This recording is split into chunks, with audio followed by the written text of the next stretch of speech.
Hello, beautiful people, and welcome back to Angelic Embrace, where we document and narrate the glorious and life-changing near-death experiences from people all over the world. So sit back, relax, know that you are loved, and let's get into today's near-death experience story. Consider subscribing and watching to the end to find out what happens. On Saturday morning, I found myself in the emergency room of a local hospital, although I don't recall much about my time there. According to what my family shared with me, they had already contacted my sister on Monday morning to inform her to report to the hospital.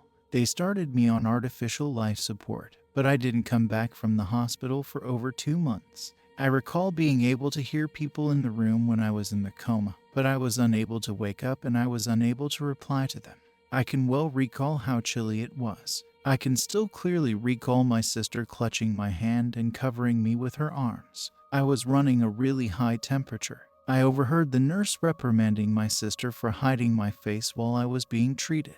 Because I had a temperature, she informed her that I needed to remove the blankets. My sister informed the nurse that she could tell by looking at my face that I was upset and chilly. She also said that she could sense that I was cold. I informed her about how I recalled it some time afterwards. It's strange how sisters are able to read the emotions on one another's faces. She verified that the event had in fact taken place. I clearly recall hearing my brother's voice in the room. He had flown in from another state for the occasion. When I heard his voice, I immediately understood that I had to be in excellent physical condition. I can still vividly recall how isolated and powerless I felt. My head was in a different place than my body, and I had no idea where I was. When I realized that there were voices in the room, I felt an overwhelming sense of relief. The fact that I could still hear voices was the sole indicator to me that I was still alive. After I was discharged from the hospital, I couldn't shake the sensation that I ought to return there to warn other people's families not to abandon their comatose loved ones when they are in a vegetative state. I can attest from personal experience that they are able to hear you.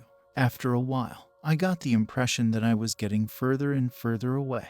I can recall praying to God, asking Him to please keep my brain from shutting down. That was the only thing, the only indication that I was still alive that I could think of at the time. After that, I had the impression that I was just standing in the shadows someplace. I must have been going through a tough time. I have a recollection of a masculine entity. I can clearly recall him speaking to me or mentally conversing with me. He would repeatedly tell me that it was all right to die, that I should stop struggling so much, and that I should simply give up. He spent a significant amount of time there. Suddenly, it seemed as though he had made a mistake in some way. I had the impression that he was a malicious person who was attempting to persuade me to end my life by giving up. I recall praying to God for assistance, and after that, the wicked entity was no longer there. The next thing I recall is being in a location that was quite well lit. It seemed like I was floating through the air or within a cloud, but I was aware at the moment that I wasn't actually inside a cloud. It was an amazing experience. The light made it appear as though someone was carrying me or squeezing my shoulders. The only way I can adequately express it is by saying that I had the sensation of being a part of the cosmos. I recall that I did not feel startled, as if I knew all along that I would soon be there, as if I had been there before. It was almost as if I had been there before. I had reached a level of comfort that was beyond anything I had ever experienced in my life. I had the distinct impression that I had returned to my home and was familiar with it. There was no one present. Then, off in the distance, I made out the silhouette of someone approaching me. In spite of the fact that he stood erect like a man, there was some kind of electric charge about him. At first, I don't recall his saying anything to me. I recall speaking to him in a childish manner and telling him, "You are doing all of this." Almost immediately after saying or thinking those words, I realized that the person I had spoken to was God. I got the impression that I had behaved in such a disrespectful manner, and I did not know what to do. Simply being there was enough for me to understand what he was saying. I don't recall a single thing that he said, but I do remember how lovely and at ease he made me feel, not just with his being there, but also with my life and with what I was going through at the time. I was experiencing. I had not the slightest bit of fear. I can recall having the sensation that my brain had suddenly opened up and that all of the solutions to the problems in my life were now rushing through my head so rapidly.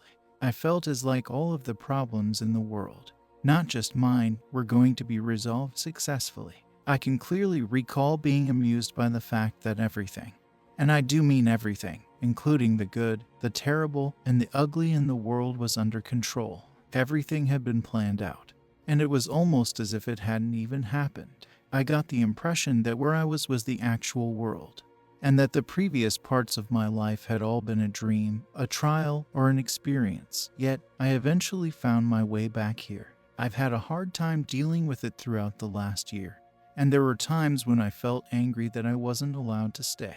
I didn't get the chance to recollect everything. I still question it all from time to time. To this day, I still get flash memories.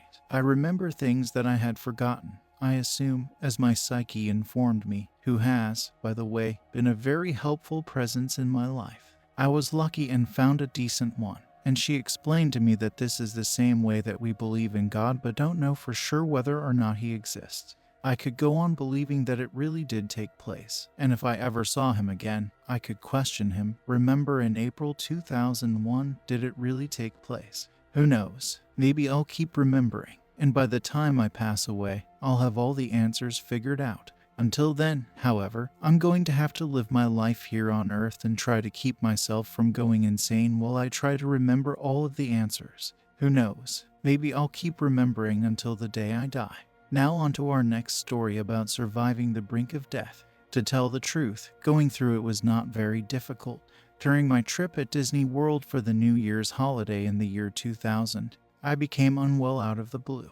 Dinner was at a restaurant, and I was with my wife. After eating supper, it took a few hours before I started to feel excruciating agony in my stomach. Being of Italian descent and a guy, it was only natural that I would refuse to go to the hospital. Around 4 in the morning, the agony became unbearable, and I requested that my wife contact the front desk for assistance. They sent an emergency medical team to my room because Disney has its own in-house EMTs and ambulance staff. The 2 former New York City emergency medical technicians advised that I go to the hospital immediately. It would appear that while we were on the route to the nearby hospital, a significant decline in my vital signs began to take place. I can still recall the paramedic asking over the radio for them to travel to the regional trauma center rather than the local hospital so that they could treat the patient there. The patient's blood pressure read 60/40. I was in a lot of agony when we got there, and I recall asking the personnel for something to help, but they said no. The doctors told me that they would not be able to provide me with pain medication until they determined the source of the issue. They needed to do a CAT scan in addition to the other testing.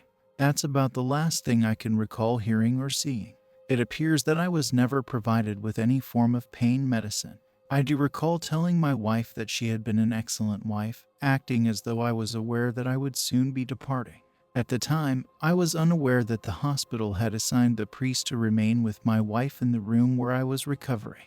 I also found out afterwards that the doctors had informed my wife that they had done everything they could and that it was now up to me to make a difference. Well, at some point, I think I lost consciousness. When I came to, I distinctly recall feeling as though I had been jolted back to life. My recollection is one of witnessing a white light that was really brilliant. I also had a memory of seeing my mother, who had gone away quite a few years ago. She was obstructing access to a doorway or entrance by standing in front of it in this manner. She did not say a word, but I can only assume the silence was a symbol indicating that it was not yet my turn to enter. After that, I came to. At the moment, I don't know why, but the fact that I couldn't enter and stay wherever it was that I had gone caused me to feel a sense of disappointment.